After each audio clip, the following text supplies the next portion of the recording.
Hello there, I'm Alex, and I sell cheese for a living. As a cheesemonger and certified cheese professional, I've helped thousands of customers find their favorite cheese. This week, we celebrate the new year 2026, as well as look back on the best parts of 2025. I'll also go through, for all of you New Year's resolutioners, how to keep cheese a part of your New Year, New You diet. Let's get into it on this New Year's edition of the Modern Monger. There's a very specific moment that happens every year, at least around my house anyway. It's sometime after midnight on New Year's Eve. The ball dropped, and it is officially the new year. You no longer can go around talking to friends and coworkers and saying your favorite line of, "Hey, see you next year." Oh boy, it's hard to take. It's hard to hear. But the excitement is softened, the music gets quieter, any guests you had over celebrating the new year start to make their way home or find a comfy couch to crash on. And yet there it is, the snack table. Half a cheese board, a couple of lonely crackers, a few glasses of something bubbly that's gone a little flat, and a crock pot with something in it that probably should be cleaned tonight, but it won't. That's a tomorrow problem. The remains of what just an hour ago was alive and vibrant with good conversation and last-minute New Year's resolution planning. New Year's is strange like that. It's one of the few moments of the calendar where almost everyone, everywhere, is marking time at the same time. We count down together. We cheers together. We tell ourselves stories about endings and beginnings. And wouldn't you know it, food is almost always a part of that. Sometimes it's champagne and oysters. Sometimes it's chips and dip. Sometimes it's a fully intentional spread. Sometimes it's whatever showed up at the party. But the food is present, and it matters, emotionally, culturally, and symbolically. And then almost immediately, something flips. Because New Year's Day, on top of being the first day of a new calendar that you forgot to buy, is also when the resolutions begin. Suddenly, the cheese that felt festive hours ago, suspiciously calorie heavy, the indulgence feels like something to undo. The joy gets followed by guilt and then by plans to fix ourselves. So today we're going to do something different. We're going to talk about how New Year's is celebrated around the world, what people eat, drink, and why. We'll talk about cheese's place in celebration, and then we're going to gently, realistically, and honestly talk about the health of resolutions and how your favorite cheeses don't have to disappear in order for you to move forward with your health goals. New Year's is nearly universal, but how it's celebrated and what's eaten varies widely. What stays consistent, though, is this idea that the food you eat at the turn of the year carries meaning. In France, New Year's Eve is elegant and indulgent. Champagne flows freely. Oysters are common. And yes, cheese almost always has a place. Soft cheeses like triple creams, baked brie, washed rinds. Cheese isn't treated as a guilty pleasure. It's treated as a reward. A signal that this is a moment worth savoring. The point isn't excess, it's all about enjoying yourself. In Italy, New Year's Eve and Day are closely tied to prosperity. One of the most traditional dishes is rich sausage served with lentils. The lentils resemble coins, symbolizing wealth and abundance in the coming year. Cheese often appears alongside the meal, not as the star, but as a supporting player. Aged cheeses, regional favorites, something comforting and familiar. The idea is clear. Eat foods that promise fullness, warmth, and luck. In Spain, the tradition is usually grapes, 12 of them, to be specific, and you eat them at midnight, one for each bell toll. If you manage all 12 within the first minute, you are promised good luck. But before that moment, the rest of the table is usually full with cured meats, cheeses, breads, olives. Cheese is part of the social spread, meant to be shared and grazed on as the night unfolds. In Mexico, New Year's food often overlaps with comfort and recovery. Tamales or menudo are common on New Year's Day, foods meant to ground you, nourish you, and bring you back into your body. Cheese isn't always ceremonial here, but it's present, folded into dishes, melted into comfort foods, used generously and without apology. In Brazil, many people eat white foods on New Year's: rice, fish, coconut desserts, and yes, cheese. White symbolizes peace, clarity, and renewal. The color of the food matters as much as the food itself. In Japan, New Year's Day centers around carefully prepared foods eaten over several days, each item symbolizing something specific: longevity, health, happiness, and prosperity. Dairy isn't traditional here, but the concept is familiar. Food chosen intentionally for what it represents, not just how it tastes. Over in China, dumplings are a major New Year's food, shaped like ancient money to symbolize wealth. Cheese isn't part of the tradition, again, but the symbolism lines up. Nourishment tied to hope. In the US, New Year's food is often casual and communal. Dips, sliders, fondue, cheese boards, chips, whatever works for a crowd. The cheese shines here because it's social. It sits in the middle of the table. It invites people to linger.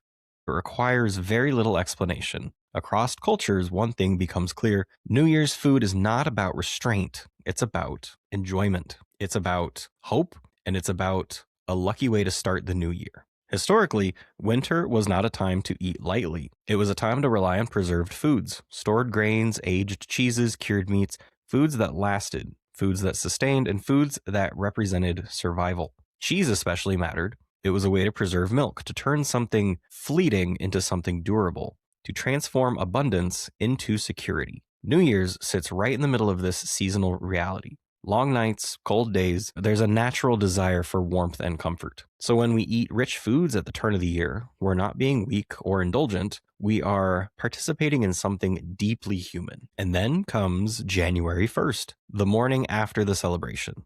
The internet fills us with promises to reset and cleanse and detox and fix yourself. So many resolutions start with subtraction. You gotta cut some carbs, get rid of the fat, cut out dairy, cut all pleasure, basically. And food becomes moralized almost immediately. Cheese becomes bad. Salad becomes good. Eating becomes a test of willpower instead of a source of nourishment. And here's my problem with that approach. It usually doesn't work for most people. I'm not a dietitian or that educated on extreme nutrition, but from what I've seen and the people I've talked to pretty much my whole life who have tried this, resolutions around health and fitness, if executed poorly, probably won't last past a few weeks. And the execution, I believe, is partly due to misinformation about what nutritious food looks like and how much you can eat and when you can eat. Not all foods can go into the two categories of healthy and unhealthy. There is a lot of gray area where a high calorie or high in fat food can easily play a role in a healthy diet if executed correctly and with good intention. Restriction can lead to rebound. Shame sometimes leads to secrecy, and binary thinking can lead to burnout. Most people don't fail their resolutions because they lack discipline. They fail because the resolution itself was built on punishment. And food, especially celebratory food, doesn't need to be erased to make room for your growth. And let's talk honestly for a moment. Cheese is not a superfood. It isn't, but it's not a villain either. Most cheeses contain protein, which supports muscle maintenance, fat, which provides energy. There's calcium for essential bone health, phosphorus, which is important for cellular function. There's vitamin A, which supports immune health, and vitamin B12, which is critical for nervous system function. Cheese is calorie dense, yes, but calorie density is not inherently bad. It just means a small amount of cheese provides a lot of energy. Now, here are some things that cheese is not. Cheese is not nutritionally identical across all styles. Every cheese has different levels of fat, protein, etc. Cheese is not meant to be eaten mindlessly. If you go to your fridge at 2 in the morning and shove some cheese in your face, I'm all for it, but you may want to redirect the times of days and the amounts of cheese you eat if you're going to try to maintain a healthier lifestyle in this new year. And cheese is not something you need to eliminate to be healthy. You can keep it in your diet and get on with your goals for the year. The question shouldn't be, is cheese healthy? The question should be, how can I fit cheese into my life? Now, not all cheeses function the same way in your body or on your plate. If you are looking to pack on more protein in your diet, adding 2 extra pounds of skinless, boneless chicken breasts every day, it'll work, but it's not going to be super fun. So why not try to add some of these cheeses in to mix it up a little bit if you're looking for more protein? Cottage cheese, Parmesan, Gruyere, Swiss, Romano, cheddar, fresh mozzarella, and ricotta, especially part skim, are all very good sources of protein in moderation. And they work well for mixing in with your breakfast or snacking or pairing with fruits and vegetables if you want to incorporate it into a more broader sense of a meal, not necessarily as just a snack. Now, some of these richer, more indulgent cheeses, when it may be a little heavier in the fat category, would look like brie, triple creams, blue cheeses, and washed rinds. These cheeses are going to be better enjoyed in smaller portions with more intention, and if you can, pair it with fiber, acid, or protein. These aren't your everyday cheeses, but they are meaningful. They're celebratory cheeses. And as long as you have a plan on how to responsibly eat them, they for sure still have room in your new diet.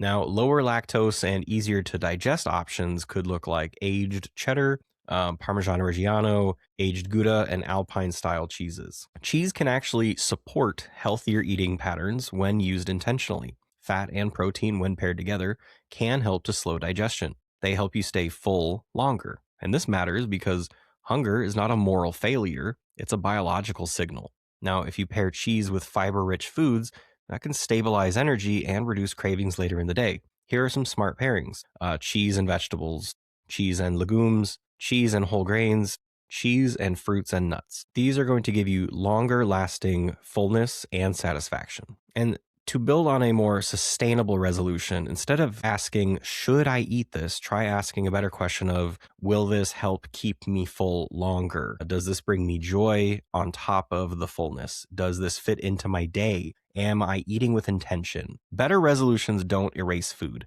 They reframe relationships. Instead of saying no to cheese, try cheese with your meals. Better pairings, higher quality products, but perhaps less often, eating slowly and enjoying fully. Sustainability beats intensity every time. And before we wrap things up, I want to do something a little different. This isn't about a resolution anymore. This is not a reset. This is just my moment of reflection. Because New Year's doesn't only move us forward, it also asks us to look back. And before we rush into what's next, I think it's worth acknowledging what already has happened. This is going to be my little New Year's segment of my top 10 of the year. But I'm going to break that down into 5 cheeses that I tried for the first time this last year and 5 life goals met. They're not in any particular order. These are just 5 cheeses that I tried and really enjoyed. Appenzeller. It's a raw cow's milk Swiss cheese. Now, I do not traditionally enjoy plain Swiss. I usually pair it with something or cook with it, but this cheese was so good I couldn't stop popping little bits into my mouth.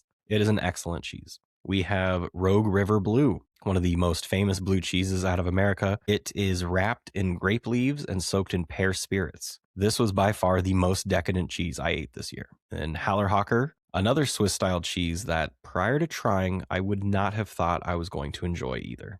The next cheese is Alfred. This cheese actually won the American Cheese Society Best of Show in 2025. I was able to try it at the American Cheese Society conference, and I met the cheesemakers. What an amazing group of people from Canada, and what a truly special cheese they have created. At 17 cheddar from Deer Creek Cheese. This was a very fine aged cheddar. I have tried a few other offerings from Deer Creek, especially their rattlesnake cheese, but this VAT 17 was a whole different critter. Now, for my personal top 5, in no particular order, over the spring, I was awarded a scholarship to attend the American Cheese Society conference in Sacramento. I was able to go and explore the conference and meet a lot of amazing people. And at the end of it, there was an event that you could try hundreds of different cheeses from around the country. And I did. And it was an amazing experience. Number 2, I was able to take the CCP exam and I passed. The CCP exam offered through the American Cheese Society is the Certified Cheese Professional exam. And in passing, you earn the title Certified Cheese Professional, which I don't know if you've heard, but I say at the beginning of every one of these episodes, and I'm very proud of that. It took me a little over 2 years of prepping and planning and studying, and I was able to take the test at the conference, and I found out about a month or so later that I had passed. So that is a huge accomplishment for me this year. Number 3, I started a podcast all about cheese. It was an endeavor about 3 years in the making. I had plans to do this podcast before I ever had plans to be a CCP, and how it all worked out to come down in the same year was just amazing. Number 4, I bought a house this year. I bought my first house with my wife. What an amazing accomplishment to say that you did that. And number 5, I work for a grocery chain in the Midwest, and I applied to the largest store in the company, and I got the cheesemonger position. So I am very proud to say that I work in the best possible location within my company to be able to sell cheese to an amazing collection of customers. In closing, you don't need to erase the previous year of indulgence and fun foods just to honor a New Year's resolution.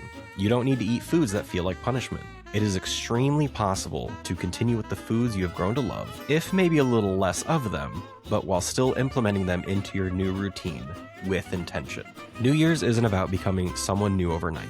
It's about continuing forward with your plan to be a better you.